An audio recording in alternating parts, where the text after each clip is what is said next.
اب رمضان شریف بھی آ رہا ہے، اور آپ کو معلوم ہے ہم نے رمضان میں پڑھائی رکھی ہے، چھٹیاں نہیں رکھی۔ جب میں نے حسنین شروع کیا 1999 میں، تو اللہ نے میرے دل میں یہ بات ڈالی کہ رمضان تو علم کا مہینہ ہے، انا انزلناہ فی لیلۃ القدر، اور چاروں آسمانی کتابیں رمضان میں گزری، اور سارے صحیفے رمضان میں۔ اپنے اللہ کو کیا پسند تھا اس مہینے کا؟ حضرت ابراہیم علیہ السلام پر چھوٹی کتابیں اتری یکم رمضان کو، حضرت موسیٰ علیہ السلام پر تورات اتری 2 رمضان کو، حضرت داؤد علیہ السلام پر زبور اتری 6 رمضان کو، حضرت عیسیٰ علیہ السلام پر انجیل اتری 12 یا 18 رمضان کو، اور اللہ کے نبی پر قرآن اترا فی لیلۃ القدر، لیلۃ القدر میں اترا۔ تو سارا آسمانی علم رمضان میں اترا۔ سارے مہینوں کے نام عربوں نے رکھے، محرم، صفر، ربیع الاول، ربیع الثانی، جمادی الاولی، جمادی الثانی، رجب، شعبان، رمضان، شوال، ذوالقعدہ، ذوالحج۔ اس میں جو رمضان ہے یہ نام اللہ نے رکھا، باقی مہینوں کے نام تو رکھے عربوں نے۔ پھر ان کی زبان پہ اللہ لایا رمضان، کیونکہ ابھی تو دنیا بھی نہیں بنی تھی اور اللہ نے قرآن کی تلاوت فرمائی تھی، تو اس قرآن میں تھا شہر رمضان الذی انزل فیہ القرآن۔ تو رمضان کا نام اللہ نے پہلے سے چن رکھا تھا، پھر ان سے رکھوا دیا۔ رمضان کہتے ہیں رمض یرمض، جل جانا، جل جانا۔ رمضان کو رمضان کیوں کہتے ہیں؟ کہ اس میں گناہ جل جاتے ہیں۔ مسلمان پہلا روزہ رکھتا ہے اور اس کے گناہ اللہ جلانا شروع کرتا ہے، اس کی بھوک پیاس کی آگ میں گناہوں کو ڈالتا ہے، جلاتا ہے۔ آخر 29 رمضان یا 30 رمضان آخری رات اللہ تعالیٰ اس کی پچھلے سال کے سارے گناہ معاف فرما دیتا ہے۔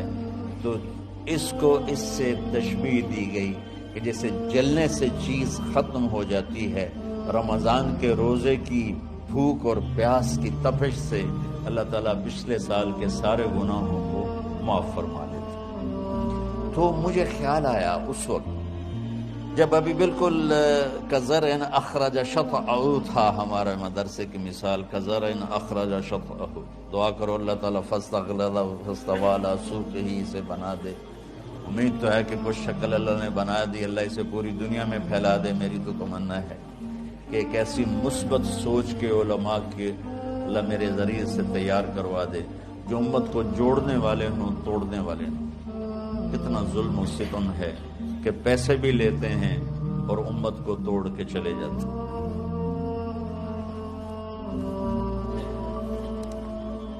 میں نے ایک خطیب سے کہا تم یہ منفی تقریریں کیوں کرتے ہو، تم مثبت کیوں نہیں کرتے؟ تھوڑی چیزیں ہیں بتانے کے لیے لوگوں کو جس پر سارے مسئلے، سچ بولو، کون سا مسئلہ کس کے خلاف کہے گا، محبت کرو، کس مسلک کے خلاف ہے یہ بات، ماں باپ کی خدمت کرو، رزق حلال کماؤ، شراب سے بچو، زنا سے بچو، جوئے سے بچو، سود سے بچو، رشوت سے بچو، جھوٹ سے بچو، ظلم سے بچو، ماں باپ کی نافرمانی سے بچو۔ یہ کتنی باتیں ہیں جو امت کو بتانے کی ضرورت ہے۔ کہنے لگا یہ پھر پیسے نہیں لبدے، پیسے ہی اس گل دے لبدے کہ آج تسی فلانے آندہ توا لین بجاؤں، اگر منہ میں توا نہ لگاؤں تو میں تو نہ پیسے نہیں دے میں۔ تو یہ اس وقت سٹیٹس ہے، تو کیا پیغام چاہیے؟ تو اللہ تعالیٰ آپ کو مثبت بنائے۔ رمضان میں چونکہ سارا علم اترا تو مجھے خیال آیا کہ ہمیں رمضان میں چھٹی کرنا تو ایک ایسی عادت ہے، کوئی سنت تو ہے نہیں، تو مجھے رمضان میں پڑھائی کروانی چاہیے، چاہے تھوڑی ہوگی، روزے کی بھوک بھی ستائے گی اور رات کے جاگنے کی وجہ سے نیند بھی ستائے گی، لیکن اس میں ایک لفظ سینکڑوں لفظوں پہ بھاری ہوگا غیر رمضان۔ تو میں کراچی گیا اور مفتی تقی صاحب دامت برکاتہم سے سب سے پہلے جا کے مشورہ کیا کہ حضرت میں چاہتا ہوں کہ رمضان میں چھٹی نہ ہو، پڑھائی ہو۔ اس وقت رمضان سردیوں میں تھا، تو وہ بڑے خوش ہوئے، کہنے لگے یہ تو بہت اچھی بات ہے۔ اصل میں ہمارے اکابر نے رمضان میں چھٹیاں اس لیے رکھی تھیں کہ سارا سال تو عبادت ہوتی ہے بالواسطہ، پڑھنا پڑھانا عبادت ہے ایک واسطے کے ساتھ، اور روزہ، نفل، تہجد، تلاوت یہ عبادت ہے بلا واسطہ۔ تو طلبہ علماء رمضان میں اپنا وقت عبادت میں گزارے، کہنے لگے اب وہ عبادت تو ہوتی نہیں رمضان میں، تو بہتر ہے آپ پڑھائی شروع کرائیں، بہت اچھا ہوگا۔ وہ تو اتنے بڑے ہاتھی کے پاؤں میں سب کا پاؤں، اتنی بڑی ہستی نے، وہ صرف پاکستان کا سرمایہ نہیں پوری امت کا سرمایہ ہے، تو ان کی اس بول نے نہ مجھے ہمت دے دی۔ تو پھر میں نے یہاں آ کر اس وقت یہ پہلی جماعت مولوی عدنان صاحب کی اور مولوی مسعود صاحب اور کچھ انتقال کر گئے رحمۃ اللہ علیہ، یہ تھے، تو ہم نے رمضان میں سبق شروع، اس وقت ذرا میری ہمت تھی تو میں رات کو پڑھاتا بھی تھا، بیان بھی کرتا تھا، اب تو یہی میں اتنی مشکل سے بول رہا ہوں۔ تو ہم نے رمضان میں شروع کی کہ یہ رحمتوں کا مہینہ، ہر چیز کی برکت کا مہینہ، ہر شے کی اللہ کی طرف سے فراوانی اس میں ہے، علم کی بھی، ہدایت کی بھی، رزق کی بھی۔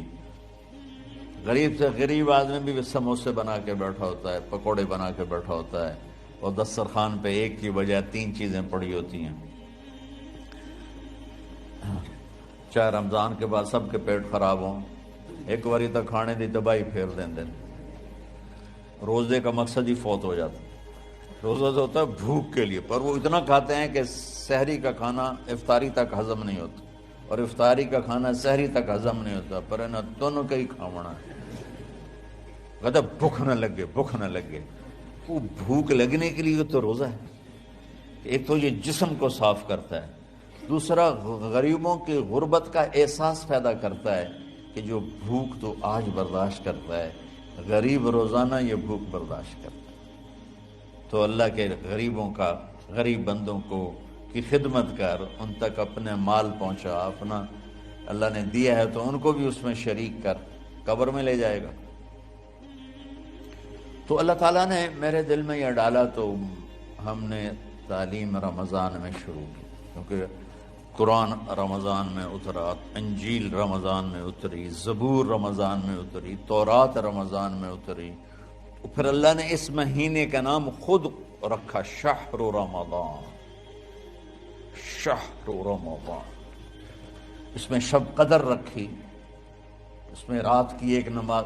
اچھا، پہلی امتوں پہ روزہ فرض تھا افطاری سے افطاری، افطاری سے افطاری، بہت شدید تھا، 24 گھنٹے کا روزہ، بس افطاری کے بعد آنکھ لگ جاتی تو روزہ اگلا شروع ہو جاتا تھا۔ تو ہم پر بھی پہلے ایسے ہی روزہ اترا، افطاری سے افطاری۔ تو ابن سرمہ رضی اللہ تعالی عنہ اونٹ چرانے والے تھے، وہ شام کو لوٹے تو بیوی سے پوچھا کوئی افطاری کا سامان ہے؟ انہوں نے کہا ہے تو نہیں، میں کہیں سے لے آتی ہوں۔ وہ گئیں افطاری کا کوئی سامان لینے، ان کو تھوڑی دیر ہو گئی اور ان کی آنکھ لگ گئی، تھکے ہوئے تھے، سورج ڈوب گیا۔ جب وہ آئیں تو ان کا ہائے سرمہ تو ہلاک ہو گیا۔ کہ کیا ہوا؟ کہ اگلا روزہ شروع ہو گیا کیونکہ تیری آنکھ لگ گئی۔ تو انہوں نے کہا چلو کوئی بات نہیں، لیکن ظہر کے وقت بے ہوش ہو گئے۔ ایک روایت میں آتا ہے نماز پڑھنے آئے اور گر گئے، اور ایک میں آتا ہے گھر میں بے ہوش ہوئے۔ تو جو بھی صورتحال تھی اللہ کے نبی کو پتہ چلا۔ کیا ہوا سرمہ کو؟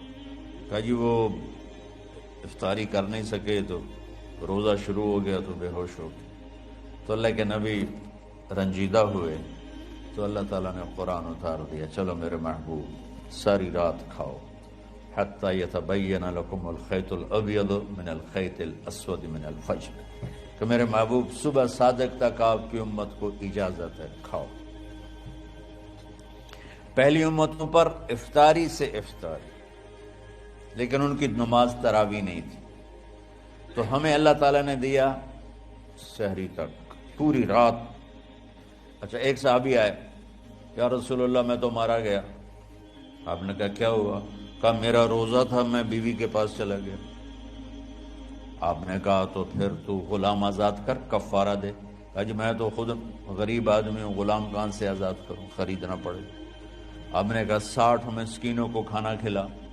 کہ میں آپ مسکین ہیں, میں کینوں کھانا کھلاؤں؟ آپ نے فرمایا پھر آخر یہ کہ 60 روزے مسلسل رکھنے ہوتے ہیں جو کفارے کے ہوتے ہیں.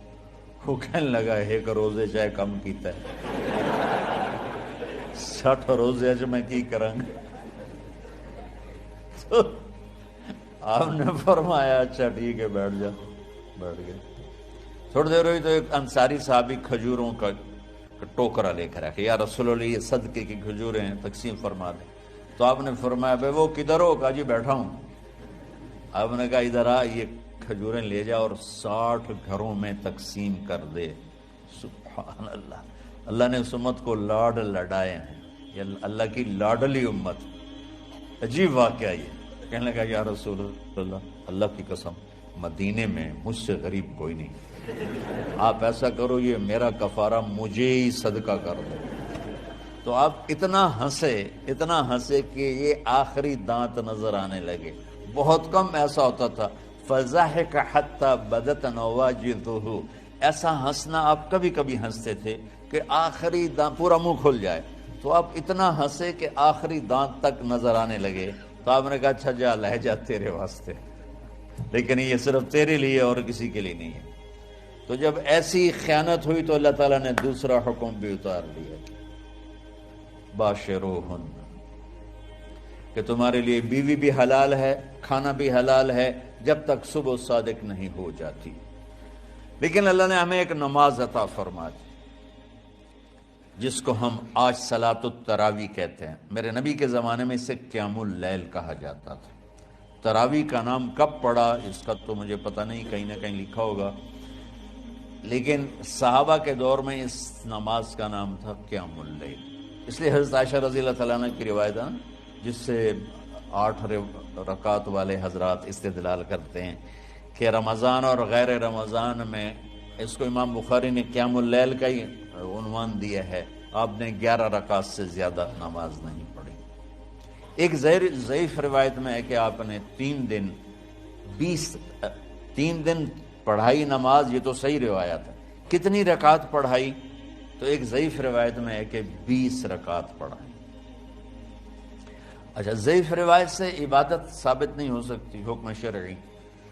تو جب حضرت عمر رضی اللہ تعالیٰ عنہ نے سب کو, اب میرے نبی کے دور میں 3 دن کے بعد آپ تو آئے نہیں کہ کہیں فرض نہ ہو جائے, تو صحابہ اپنے طور پر قرآن سنتے تھے ٹولیوں میں.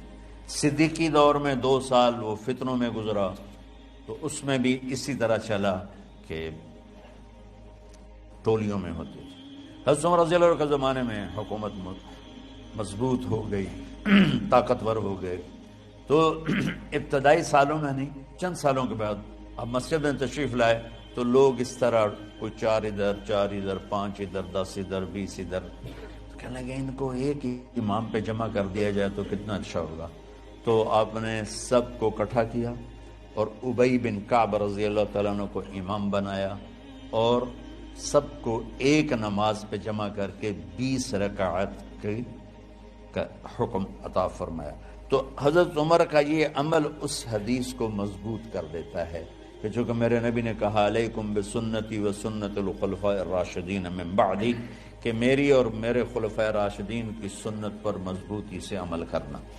تو حضرت عمر کا جو 20 رکعت طے کرنا ہے, اگر ان کا اپنا اجتہاد ہے تو بھی ہمارے لیے عمل کے لیے کافی ہے, اور اگر ان کو یہ یاد ہے کہ میرے نبی نے 20 پڑھی تھیں تو اور زیادہ اچھی بات ہے.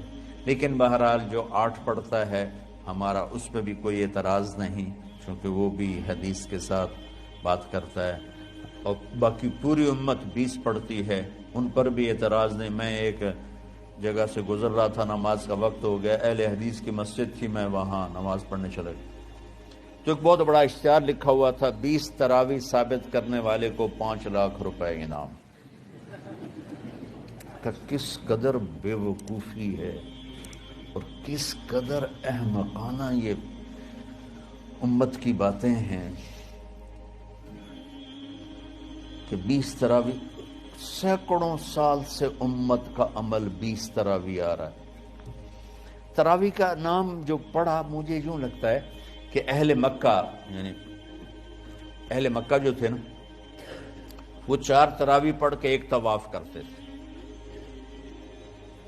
تو وہ آرام کے لیے ہوتا، ترویحہ آرام، تھوڑی دیر کا آرام، تو 4 تراویح کے بعد ایک طواف کرتے تھے۔ وہ چھوٹا سا طواف 10 منٹ میں ختم ہو جاتا تھا، اور پھر 4 تراویح پڑھتے تھے، پھر طواف کرتے تھے، پھر 4 پڑھتے تھے، پھر طواف کرتے تھے۔ یہ صحابہ کے تھوڑے بعد کے دور کی بات۔ تو مدینے والوں کو پتہ چلا کہ مکے والے تو یہ کرتے ہیں، وہ کہنے لگے اساں کی کریے؟ انہوں نے کہا اسی 40 تراویح پڑھیں گے، 40 رکعت۔ وہ 40 رکعت پڑھتے تھے۔ تو نوافل میں کوئی سختی نہیں کہ بھائی 8 سے زیادہ نہیں پڑھنی، بدعت ہو جائے گی، اور 20 پڑھنا بدعت ہے، یہ سب جہالت کی بات ہے۔ اور یہ 8 پڑھ رہے ہیں یہ غلط ہے، یہ بھی حماقت کی بات ہے۔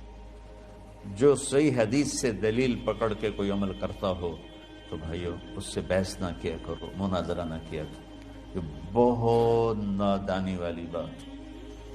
اور امت کا خلق لاکھوں کروڑوں انسانوں کا ایک عمل پہ جمع ہونا، یہ بذات خود اس کی طاقت کی ایک دلیل۔ اور حرمین جب سے میرے رب نے، حضرت عمر نے 20 رکعت شروع کی، آج تک وہاں بھی ساری مساجد میں 8 رکعت تراویح ہوتی ہے، لیکن حرمین کی مسجد میں 20 رکعت، ادھر بھی ادھر بھی۔ اور یہ جو وہاں ختم قرآن پہ دعا نہیں مانگی جاتی، یہ کس کا عمل ہے؟ حضرت عثمان کا۔ حضرت عثمان نے اپنے دور خلافت میں تراویح پڑھانے والے سے کہا جب قرآن ختم کرو تو دعا کرنا۔ وہ کہنے لگے جی کیا دعا کروں؟ کا جو تیرے دل میں آیا کرنا۔ تو ختم قرآن کی رات تراویح کی آخری رکعت میں من الجنت والناس کے بعد دعا کے لیے ہاتھ اٹھانا، یہ حضرت عثمان رضی اللہ تعالیٰ عنہ نے اس کو زندہ فرمایا۔ اور امام دعا کرتا تھا 1 منٹ، 10 منٹ، 20 منٹ، جتنے بھی، اور پیچھے لوگ آمین کہتے تھے۔ وطر کی جماعت نہیں ہوتی تھی۔ وطر کو باجماعت حضرت مولا علی رضی اللہ تعالیٰ عنہ نے شروع کی کہ وطر کو بھی باجماعت پڑھا جائے، تو یہ ان کی سنت ہے کہ وطر کو باجماعت پڑھا گیا۔ تو اب یہ لہٰذا یہ سارے سنت جو کام ان خلفائے راشدین سے ہوا وہ بھی سنت ہے۔ تو اللہ نے ہمیں ایک عبادت دے دی کہ میرا قرآن پڑھو اور سنو۔